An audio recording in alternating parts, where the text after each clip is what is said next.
So I'm gonna take over the baton from Steve, if you like, and share with you some insights on the projections we have for our view of the DEF business. Ali? Yeah. There are some seats here at the front. There are some seats up front. Yeah. At the back, there's about 6 seats at the very front, just in case anyone wants to get closer.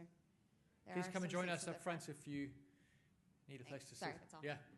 While we're doing a bit of admin, the other thing to mention is we're having a town hall debate tomorrow, just as a way of finishing up the discussion, just before lunch, before we head off to Southwest Research Facility. So there's a box, I understand, Ali, a box at reception.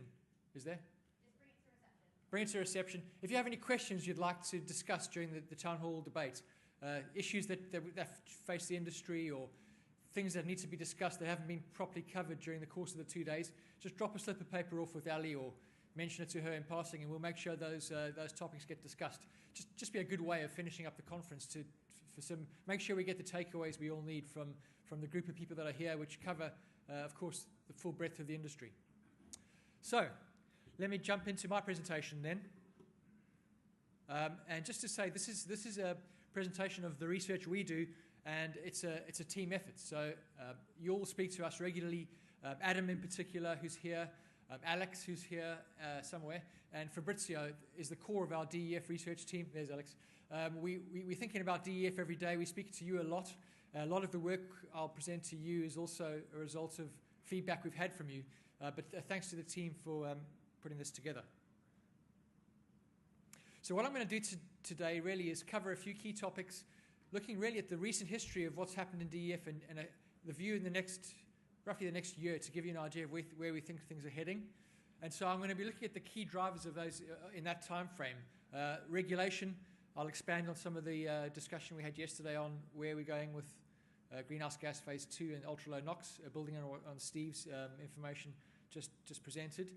Looking at developments in DEF demand, we've seen a slowdown in DEF demand in this 2017 year, and just to unpack what we think is happening and help understand where we think that's going to mean, what that means for the future. Some comments on supply, because there's big changes in supply of urea and DEF in North America, quite big impacts there for the industry. And finally, some issues to do with pricing that we've seen, as the dynamics of pricing of urea and DEF have, in some cases, moved in different directions, and what that means for the DEF.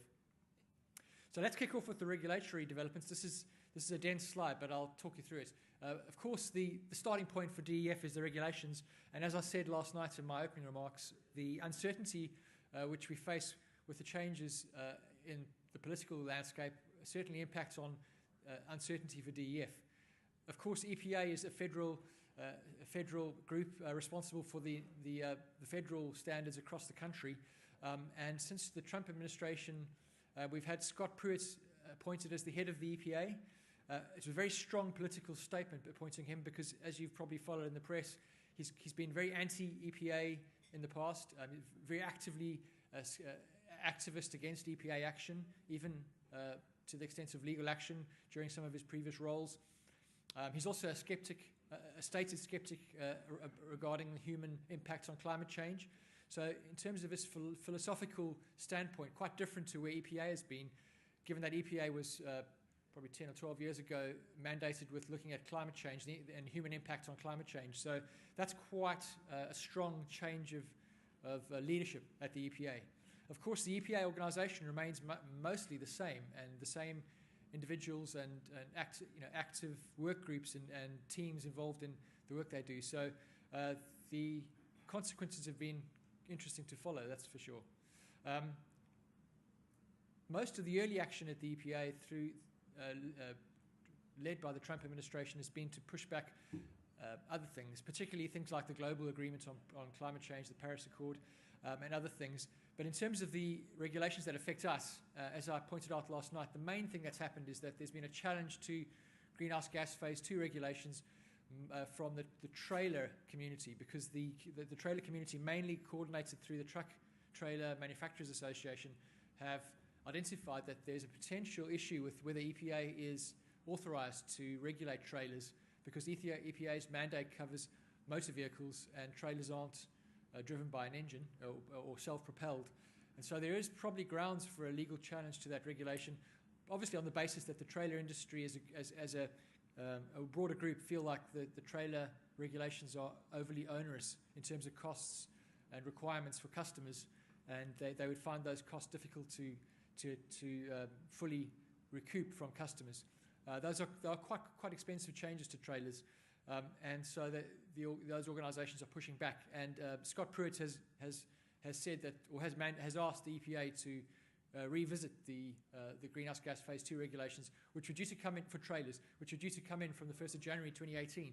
So that's quite an uncertain period for trailer manufacturers. Dan from PACCAR was just mentioning to me last night during the drinks that NHTSA is a different group that's also a co-author of the regulation, and that's the National Highway Transport and Safety Administration, I think. NHTSA and EPA promulgated these regulations together, both for trucks and trailers, and NHTSA has got a previous history of regulating trailers, so it might be that NHTSA continues to regulate the trailer regulations from 2021. But all those things don't have a big impact on DEF. Let's look back at the trucks and the engines. So far, there hasn't been a direct challenge to the EPA regulations for greenhouse gas phase 2, mostly because in terms of the business approach to the regulations, the OEMs are in favour of phase 2. They work very closely with EPA, with Matt Spears and the team at EPA to formulate those regulations. Most manufacturers believe they're well conceived and well structured, other than some technical changes that might need to be made. But the overall emphasis is agreed to be, first of all, heading in the right direction, and also secondly in the favour of customers, popular with ultimately going to save customers money. And that's a really important message to carry with when you look at phase 2. Looking back at phase 1, they were successful. Customers have saved fuel. Steve mentioned just recently at the new North America CV show, there was a pilot or a rally test program of 7 trucks, relatively standard trucks with options you can buy from your dealer. Were run on the roads for 2 weeks just at the end of August, testing their fuel with very careful driving, but running on the normal routes and carrying normal freight. Even got caught up in the hurricane traffic in Florida during Irma, and they ran. Those 7 vehicles ran for 7 weeks, and they achieved an average fuel efficiency of more than 10 mpg. So that shows you how far greenhouse gas phase 2 technology has come.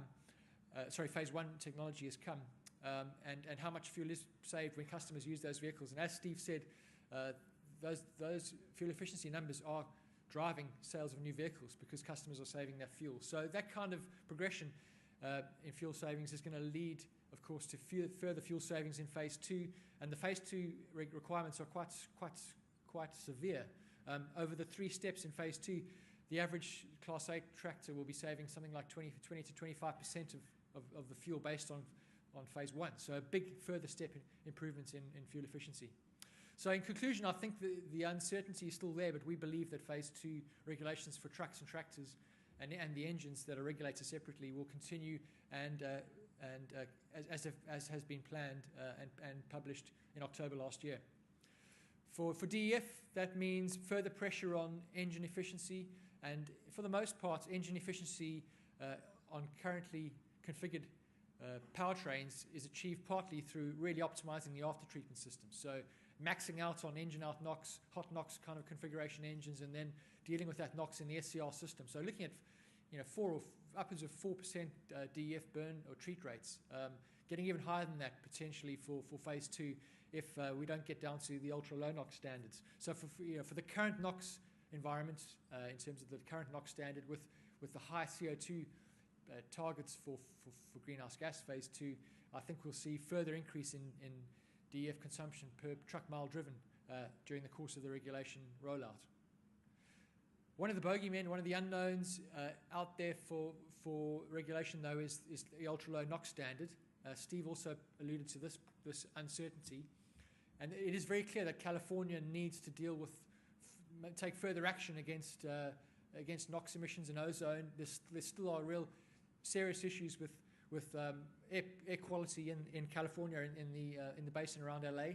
And so the fact that EPA is probably standing back from new ultra-low NOx regulation means that California might move on its own. And I think most people seem to think that is quite a strong possibility. We could see California Air Resource Board regulating ultra-low NOx, and that would mean that California and the other states that follow California having to comply with those regulations. So we have a 45-state, 5-state environment, which is quite difficult for customers and truck manufacturers to handle. And I think that all that means that there'll be quite strong pressure from industry to regulate ultra-low NOx at the federal level, frankly. But how that fits in with the Trump administration's approach isn't clear. So there's quite some uncertainty as to what happens next with ultra-low NOx. And I guess the worst fear of the truck manufacturers would be that California moves very strongly and very quickly on its own with a regulation that is very bold but not very rounded in terms of its impact assessment for the whole country. And then we land up with a situation where there's diverse requirements for trucks depending on where they're used and where they're bought. That uncertainty doesn't help, of course. Ultimately, ultra-low NOx is a very, very tough target to meet for technology. And certainly, if you look at what you need to do to achieve ultra-low NOx standards of around that 0.02 level they speak of, you're probably looking at adding extra in-engine controls or waste heat treatment on the end of the engine, and that might mean a counterbalance with less use of SCR. So we believe, on balance, the ultra-low NOx standards probably get us to a point where SCR and DEF treat rates start dropping again, perhaps down to where they were at 2010, around the 2% of fuel position. So long term, if we see strict ultra-low NOx standards, we believe in the end that might have a moderating effect on DEF consumption overall. Right, I need to move on. That was a deep dive into regulations. I'm going to move now to, if I can get the slides moving. There we go. I'm not going to say too much about this slide. This just points out the difference in timing of the different regulations. But of course, given where we are with greenhouse gas phase 2, we have this 3-step approach. So the first step coming in 2021 for the first step of greenhouse gas phase 2, followed by 24 and 27. And we probably won't see ultra-low NOx standards that I've just mentioned to the end of that time frame. So we've probably got a good 10 clear years in terms of regulation where we'll see, almost certainly see DEF consumption per truck mile driven at least at the current level and probably more. Let's jump to the next section of my presentation. This is developments in DEF demand in North America. So we speak a lot to all of you all the time, especially when we're preparing our quarterly updates on the DEF market, which is in our monitor. Many of you subscribe to that product, and we interact with lots of you during that time. One thing we've noticed, though, is that the consumption this year has been lower than we had projected. So when we looked probably a year ago at this conference, we were projecting numbers of around 760 million gallons for US and Canada DEF consumption, 760, 765.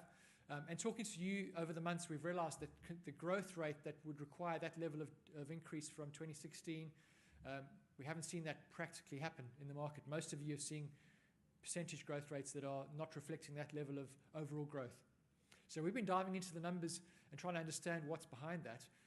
We looked at truck sales, and here's a month-on-month truck sale chart which shows the class 4, 6, 7 and class 8s, and you can see there we had a slower period of sales. Do I have I don't have a pointer, but you can see the lowest point on that chart right near the middle there, on the middle of the right side, is a few months of lower truck sales early in this 2017 year. The first quarter truck sales were lower, and overall we've seen truck sales for this year to date being slightly lower than last year. Of course, that slowdown in truck sales has an impact on DEF demand. We weren't expecting truck sales to be quite at this level. We weren't overly optimistic, but truck sales have been a little bit slower than we had expected a year ago. So that's fed into a slightly slower market. But we think it's more than that, because the drop in consumption, or the lower consumption compared to our expectations, is not fully accounted for in any way by these numbers. And we seem to be seeing it's more to do with the use of trucks. So this is an ATA, American Trucking Association chart of truck tonnage. It's the index they publish over time, and the overall trend is quite linear, actually. This is the growth in the last 4 or 5 years. But in that chart, that last dip at the end is a dip that covers the first quarter of this year, the first 4 or 5 months. So there was a dip in truck tonnage, truck usage during the first 4 or 5 months of this year. It picked up in June there, that big jump at the end, but we did see some evidence of a slowdown in truck usage. And then when we dive into the diesel numbers, this is the ultra-low sulfur diesel consumption numbers published by EIA. Again, if you look at the lower section of those bar charts on the left-hand side, there's a low section there covering the first section of 2017. So it does seem that diesel consumption also saw a slowdown early this year, perhaps for the first quarter, almost into the second quarter. That seems to mirror what we've seen in the DEF consumption and reflects, I guess, the pattern that you've all been observing in your own business. Since then, diesel consumption has recovered, and even the last months in that chart are up at the level of the last year. So it does seem like there's a change in the usage patterns of diesel, which must be reflected in truck miles, and so perhaps this trend won't last for the full year. But what does that mean for our view of overall DEF use? And here on the right-hand side, I've laid out in outline our consumption forecast for the year as published as presented at the conference last year and early this year. We were looking at overall North American DEF consumption of around 764 million gallons, about 600 million used in the class 4 to 8, so the heavier commercial vehicle segment. Following that analysis of the diesel consumption and the other kind of underlying drivers of DEF demand, we've revised that number down to 720-ish million gallons for the year. We've been talking to all of you a lot about the growth rates you've seen in your business, the volumes you're doing, and this seems to be a pretty good fit to what we've seen out there in the market. What this translates to is a growth rate of about 20% overall from 2016, where we had about 600 million gallons, we think, of DEF consumption. So we're going to keep a close eye on this. We need to do some more digging and more talking to you about what you're seeing in your markets. But it does seem to us like we're probably going to add somewhere around 120 million gallons of consumption this year, perhaps in the range of 100 to 120 million. We don't want to be too dramatic about this revision. I don't think it's necessary or prudent. We're looking very carefully at the numbers, but currently we're at roughly the 720 million gallon mark in terms of the likely outcome for the full year. As I said, some of the indicators we're following are showing that consumption could be stronger for the rest of this year, so we need to be careful not to make too dramatic a change. What that means is we haven't finalized our 2018 number yet. The question marks are still pretty big, and we're talking to all of you about what that could mean. I've always been saying we add about 140 million gallons a year of consumption in North America, US and Canada combined, to growth over this period of the cycle. And I guess the question is, next year, will we be looking at adding that sort of number, or is it going to be more like 100 million gallons of growth in 2018? But I guess the range you can look at would be somewhere between 100 and 140, probably closer to the 100 to 120 million gallons. So as a rough guide, would we be looking at 840 million, 850 million gallons next year? Probably in that range, if the current information we have and the feedback we have is pointing in that direction. A few points on supply. I won't spend too long on this, but it is an interesting development because more than ever before we have dramatic changes coming in North America for the supply of urea, which can be used for DEF. This is a much busier map than it used to be a few years ago. The blue are urea plants all around the country that produce some form of DEF, whether it be prills or urea liquid or final DEF, and you can see that network is very well developed. There's only a couple of urea plants that don't make DEF, but might do in the future. Those are the purple plants. But of course, the concentration of urea plants is based on where the agricultural requirements is. So the Midwest sections and North Canadian locations are where we see urea production for historic reasons, which does leave that western US very open in terms of urea production, or very sparse. We have some new investments coming, of course. Just recently, we saw the IFCO OCI plant starting and ramping up. CF Industries is ramping up production of DEF-related products at Donaldsonville, which is probably the most dramatic thing we've seen in the last few months, certainly in terms of supply, maybe even this year. We have Coke planning to commence production at the Enid plant in Oklahoma. That's certainly coming. We're not exactly sure when, but in the next months, from what I understand. And then looking further forward, we have other urea plants proposed. There's a Midwest plant in Mount Vernon in Illinois, which is currently going through financing stages. We have other plants like Tetrad Corp, also in early stage, but seeming to be progressing. Dakota Gasification is adding urea at their existing facility, so that's a brownfield expansion. That's probably quite likely to go ahead, perhaps more likely than on balance than some of the other new projects you hear about. But we've had a lot of expansion recently, and so that's changed the balance really between, I guess, supply and demand. And with all these new plants coming on, there's certainly many more options for buyers of any urea related to DEF to be looking at. And that shift of balance in terms of availability is I guess, going to make urea producers have to compete more actively for the business that's out there in terms of the urea they want to supply into DEF. In terms of the next step of production, which is where we see either diluting of urea liquid or solutionizing of prills, we have a network that's expanded rapidly, and we can count at least 90 facilities around the US and Canada that are involved in either solutionizing prills or diluting urea liquid. Big networks out there are groups like Blue Sky. The truck stop groups have big networks like Loves and Pilots. Old World has a network, of course. And Yara has this network of terminals around the country that bring in now almost exclusively urea liquid for diluting down to the 32.5 for DEF coming across from Europe. So this network of supporting infrastructure based on mostly those urea plants I showed you has developed into quite a mature supply system. You've got to say that most of the gaps have been filled, and we don't see a rollout as quickly as of these new facilities as we did in the past. It seems to be reaching a steady state in terms of where these facilities are required, and we've even seen some facilities close as we get to the point where there's more supply than is required. Finally, on the supply point, this is some analysis we do on a regular basis for our AGU, automotive grade urea research. The top chart is DEF supply by urea source by pad or by region across the US and Canada.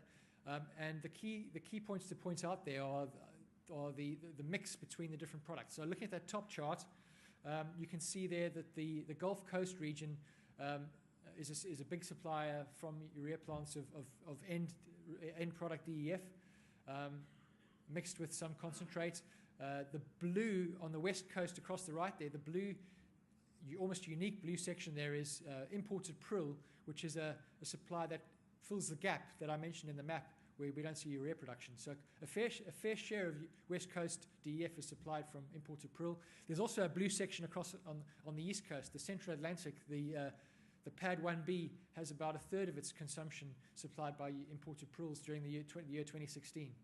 But otherwise, you can see there that urea comes from urea plants mostly either as DEF or increasingly as concentrate. Certainly in 2017, that tan color, that yellow colored section of those charts is increasing as urea facilities move more towards urea liquid. But the balance is quite instructive to look at. That's the lower section of that chart. On that chart, we're showing urea as DEF, so it's million gallons instead of short tons. The short lines in each case is the demand requirements in each of those regions, territories, and the green bar is the supply. So there you can see the oversupplied and the undersupplied regions. What's interesting is the Midwest has quite a big gap on that analysis between their supply from current sources, which is about 150 million gallons, and about 100 million or 80 million gallons of supply from outside the region coming in to make up that requirement of around 220 million gallons. What's changing, of course, with the new urea supply coming on stream is a lot more production in the Midwest. So we see that Midwest region becoming almost self-sufficient. We see less product coming in from Courtright, coming in from the Gulf, and more supply from within the Midwest region as we see OCI in particular scaling up production, also Koch's plant. The West Coast, there's a gap there, and we continue to see supply into the West Coast from outside the region. And some regions like Canada, of course, are surplus Courtright supplying excess material into the US, especially in the Northeast. Finally, on the supply side, just an interesting analysis we do to track how the trends are changing over time. This is imports of DEF-grade urea, prills, and liquid solution into the US only over time. And quite big changes happening, which are instructive in terms of understanding company strategies. For example, the light blue section of that chart is urea liquid, mostly 40% or higher, and that represents Yara's imports from Europe into coastal terminals. And you can see it switched a lot of its imported final solution, 32% solution, which is the dark blue, switched across as it's converted its terminals. Yara has to producing to importing urea liquid and then diluting down. So Yara's growth is clear. Also, it's shifted across to that urea liquid 40%. Prills have dropped over time, and we can see there as domestic supplies increased and urea from Yara has increased, we've seen a reduced role from imports of prills, and certainly probably a third of what we saw in the fourth quarter of 2015, where we had quite a big supply of prills, mostly into the west coast, now dropping down to about 31,000 tons of DEF equivalent in the last quarter 2 of 2017. Right, finally and briefly, pricing, and I don't want to say too much about pricing, because pricing is really what you need to be doing. I can't tell you what to do with your prices, but some observations about prices are that we've seen a lot of volatility, certainly in terms of the main drivers of DEF pricing. This is urea prices, month-on-month change, and you can see we had a really low period of pricing going back 2 or 3 months.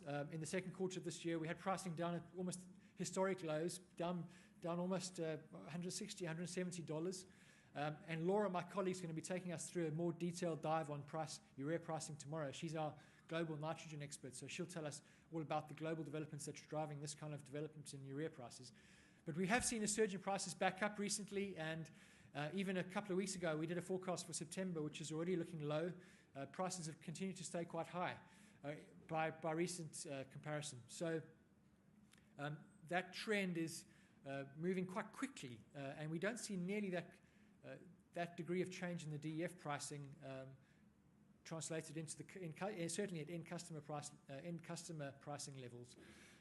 Another price that's changed, of course, is diesel, and diesel is still quite low compared to the $4 we had a few years ago. But in the last few quarters, we've seen quite a big increase, almost a 25% increase in diesel prices, from about $2 to $2.50, $2.65, as Steve said today. So there's another big input price which is affecting, of course, the final cost of delivered DEF to customers. Here's an assessment we put together every quarter. It's meant to be just a kind of benchmark assessment, and it's delivered DEF in full truckload. It's a particular scenario we look at which tries to capture as much of the supply chain as we can. So it's delivered full truckloads from a distributor. So it includes two steps of distribution. It includes intermediate storage at a distributor. So it's not necessarily the way DEF often moves in full truckloads directly from urea plants to truck stops or the customer, but this just tries to capture the impacts of all the input costs. And you can see when we factor in urea prices and diesel prices and DEF prices, we've seen a squeeze in margins, certainly to probably the tightest levels we've seen in DEF since the market began. Certainly February margins there were really tight on this benchmark analysis. And I think it does reflect in the fact that the DEF pricing system used doesn't necessarily always incorporate the full reflection of input costs. And I think there's perhaps some discussion needed there in terms of mechanisms and pricing approaches that could perhaps reflect more completely the DEF input price drivers. And over time, in the last few years, we've debated with all of you whether a new price reference is required. Perhaps it's worth publishing a price that captures urea prices and DEF prices around the country. We certainly had a case earlier this year where NOLA prices were actually higher than urea prices across the country in the interior, where they normally the other way, a kind of inverse urea price markets. And so we're open to discussion. Maybe this is something we can talk about during the town hall debate tomorrow. Is there a need for a DEF reference which captures some of these input costs and allows us to fully reflect what's going on in the drivers behind the DEF market, so that full value can be translated into a final DEF price? So that's the end of my pricing discussion. In conclusion, I guess, let's start with the regulations. We believe regulations will probably continue as they are, and this means growth in DEF consumption probably increasing DEF dosing rates through to 2025. Good news for you if you're selling DEF. Ultra-low NOx standards are the wild card. We could see California rule on ultra-low NOx. Even if they do, though, it probably will be at least 7 or 8 years before we see implementation. So there's some time there, but it could then see a tail off or a reversal of the trend of increasing DEF dose rates. In terms of DEF demand, we've debated this. We do see, of course, strong growth in 2017, but it might be not at the 140 million, 160 million gallon level. It might be more like 120 million gallons. We're at the 720 million gallon mark currently, but looking for your feedback certainly. And then finally, the supply side's changed completely. So interesting times for urea producers and urea DEF suppliers. The balance of power has changed there, and as new production comes on, we'll have different dynamics, I guess, in those negotiations as new urea production enters the market, and that DEF impact is seen. So I've run through a whole bunch of topics there. I hope it sets the scene and gives you an idea of all the work we're doing in DEF. And we love talking to you all the time. We always do. So please continue to speak to us and give us your feedback on some of these ideas. We'd love to incorporate those into our future work. Thank you for your attention. I hope it's been useful. Thank you.